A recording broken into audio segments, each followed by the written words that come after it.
kawan-kawan yang dikasihi Allah sekalian, kali ini kita hendak mengenali kisah Nabi Hud alaihi salam pula. Baginda diutuskan oleh Allah Subhanahu wa taala kepada kaum Ad. Ad adalah daripada keturunan kaum Nabi Nuh alaihi salam yang terselamat dari banjir besar. Mereka tinggal di Jazirah Arab di suatu tempat bernama Al-Ahqaf, terletak di antara Yaman dan Hadramaut. Tempat-tempat tinggal kaum Ad pula sangat indah dengan kebun-kebun bunga. Haiwan dan burung-burung suka membiak di lembah yang subur itu. Sungguh indah lembah itu. Mereka telah membina sebuah kota yang sangat cantik di dunia pada waktu itu.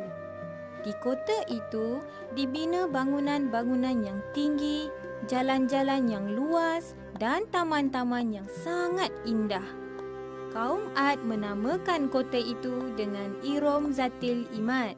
Ia dikukuhkan dengan firman Allah Subhanahu wa taala di dalam Al-Quran surah Al-Fajr ayat 6 hingga 8. Apakah kamu tidak perhatikan bagaimana Tuhanmu berbuat kepada kaum Ad, iaitu penduduk Iram yang mempunyai bangunan-bangunan yang tinggi yang belum pernah dibangunkan seperti itu di negeri-negeri lain? Adakah kaum Ad bersyukur di atas segala kurniaan Allah yang Maha Esa? Tidak sama sekali. Rupa-rupanya kaum Ad ini sangat bongkak dan telah melupakan ajaran Nabi Nuh alaihi salam. Ada riwayat mengatakan mereka adalah golongan yang pertama menyembah berhala selepas tragedi taufan dan banjir yang melanda kaum Nabi Nuh alaihi salam. Mereka membuat patung-patung yang besar, mengukirnya dengan cantik, lalu tunduk menyembahnya. Bagi kaum Ad yang jahil, itulah Tuhan-Tuhan yang memberi perlindungan, kebahagiaan dan segala kenikmatan hidup kepada mereka. Oleh sebab terlalu banyak perkara mungkar yang berlaku di dalam golongan kaum Ad, maka Allah mengutuskan Nabi Hud alaihi salam untuk mengajak kaum Ad kembali mentauhidkan Allah Subhanahu wa taala. Nabi Hud alaihi salam berasal dari kalangan kaum Ad itu sendiri. Keluarga Nabi Hud alaihi salam sangat terkenal dan berpengaruh. Dari kecil lagi, Nabi Hud alaihi salam dikenali sebagai seorang yang mempunyai budi pekerti yang sangat baik, jujur dan bijak. Dalam surah Al-A'raf ayat 65, Allah berfirman, Dan kami mengutuskan Hud kepada saudaranya Ad. Dia berkata, Wahai kaumku, sembahlah Allah. Sekali-kali tidak ada Tuhan bagimu selain darinya.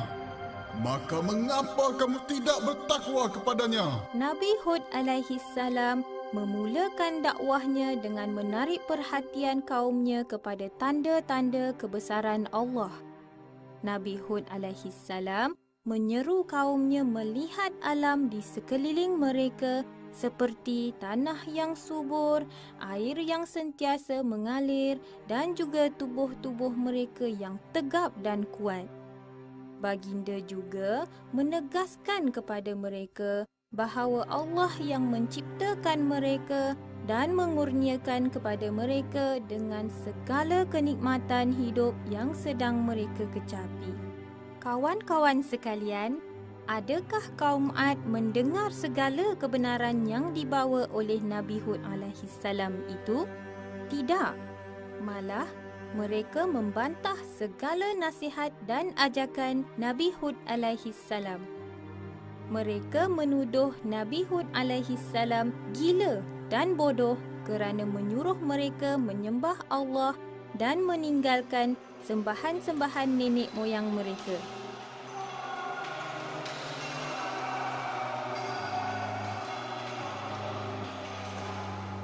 Mereka berkata, Apakah kamu datang kepada kami agar kami hanya menyembah Allah sahaja dan meninggalkan apa yang disembah oleh datuk nenek kami?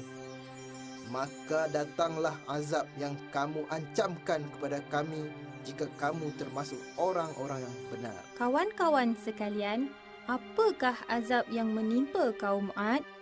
Azab yang menimpa kaum Ad mempunyai 2 tahap.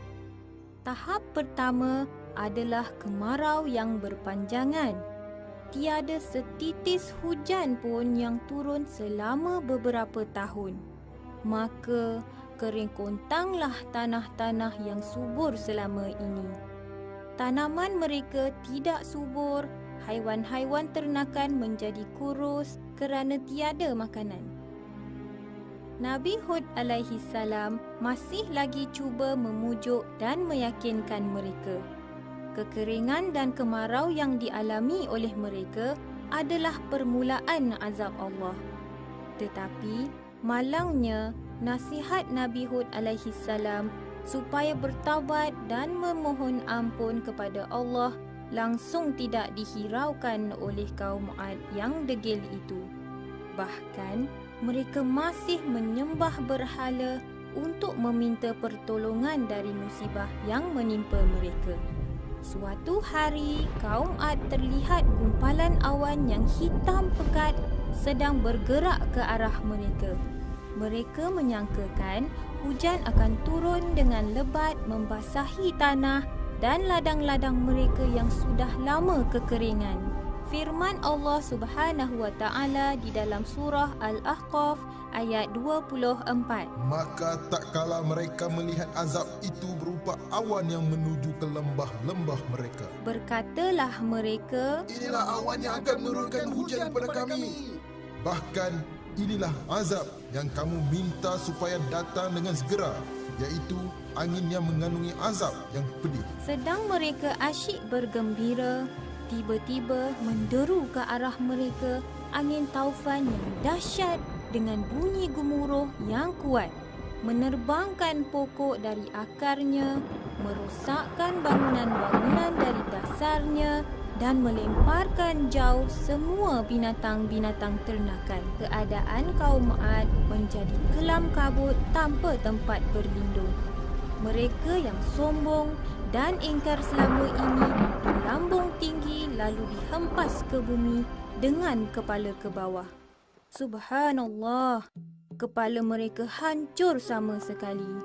Hanya badan sahaja yang tinggal bergelimpangan seperti sampah yang busuk.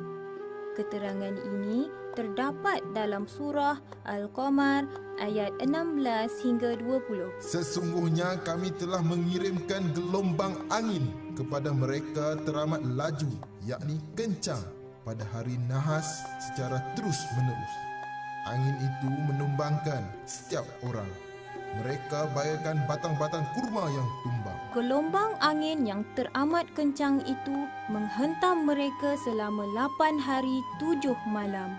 Hari-hari itu dalam bahasa Al-Quran disebut Ayamin Husuma atau hari-hari celaka. Kawan-kawan, pengajaran yang boleh diambil dari kisah Nabi Hud alaihi salam ini ialah Nabi Hud alaihi salam telah diutuskan pada satu kaum yang lupa daratan, degil, sombong dan jahil. Tetapi Nabi Hud alaihi salam seorang nabi yang sangat sabar dan mengajak kaumnya dengan penuh hikmah. Baginda cuma berharap kaumnya beriman kepada Allah Subhanahu wa taala. Sikap baginda yang tidak berputus asa inilah yang patut kita contohi. Begitu juga dengan kelebihan yang ada pada kaum Ad. Sebagai hamba Allah, kita tidak boleh bongkak dan takbur dengan kelebihan yang ada pada kita. Segala-galanya datang dari Allah Subhanahu wa taala. Tahukah kawan-kawan, pada awal tahun 1990-an, seorang ahli arkeologi amatur iaitu Nicholas Clapp telah menemui arkeologi kota Irom iaitu tempat kaum Ad tinggal. Melalui kajiannya, beliau telah menemui sebuah peta dilukis oleh ahli geografi berbangsa Mesir Yunani pada tahun 200 setelah Masihi. Peta tersebut menggambarkan kedudukan kota purba yang ditemui di kawasan tersebut serta jalan menuju ke sana.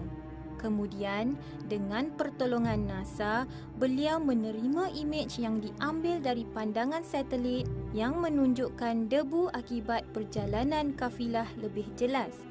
Beliau membuat perbandingan antara kedua-dua gambar. Daripada kedua-duanya, beliau dapati debu serombongan kafilah yang terdapat pada peta purba adalah merupakan kepulan yang terdapat pada gambar satelit. Destinasi terakhir kepulan debu tersebut merupakan sebuah kawasan yang luas. Akhirnya, kerja cari gali dimulakan. Kesan sisa tersebut merupakan tiang-tiang dan menara kaum Ad seperti yang disebut dalam Al-Quran, Surah Al-Fajr, ayat 6 hingga 8. Maka, ini merupakan bukti yang paling kukuh bahawa kota purba yang ditemui adalah kota kaum Ad. Penemuan sisa kota ini juga membuktikan pemeliharaan dari Allah untuk kita menginsafi kejadian yang menimpa kaum Ad yang derhaka kepada Allah.